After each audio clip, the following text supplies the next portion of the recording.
I want to reiterate some things I said about the block structure of C earlier. Statement blocks can hide variable definitions inside them. Remember when we had an integer I that was above a statement block, and then we did an if and went down inside it, and we created another I? Well, that inner I that was created inside the statement block was completely separate from the one that was above it. So statement blocks can be containers and encapsulate some other information down inside them so that that information is not modified by or referenced by higher functions above it, or higher functionality, I should say, not to confuse that with functions. When you start to look at C++, you're going to see some of these kinds of concepts occurring with encapsulation and private variables and things that you can't get to from the outside world.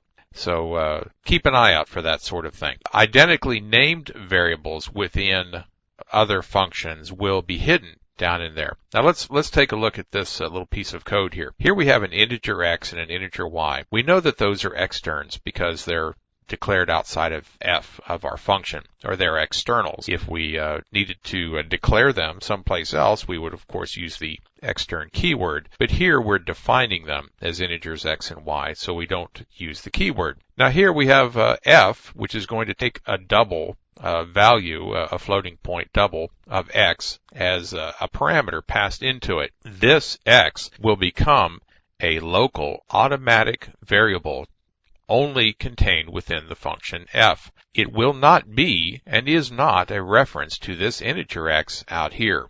This is a whole different animal. Down in here we have a new local called y, which is also cast as a double, typed to be a double, and it is set equal to the value of x that was passed in here. This y and x have nothing to do with that one, because we have created new definitions down here, new y's and x's, and are not relying on these definitions outside this brace.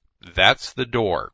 That's the container, or the open and the closed braces, which separate us off from this x and y here. And here we're going to return y times x. Now f would have had to have been defined as returning a type double, because if we don't say so, it's just going to return an int. And y times x are both doubles, and it's going to be a problem because we're going to strip some data off of there, strip a whole bunch of bits off of it when that double value gets shoved through an integer return path. So this is what we want to show you in block structure, and reiterate that the C language is not a specific block language like a Pascal, but it does in fact have the block structure somewhat by using these braces.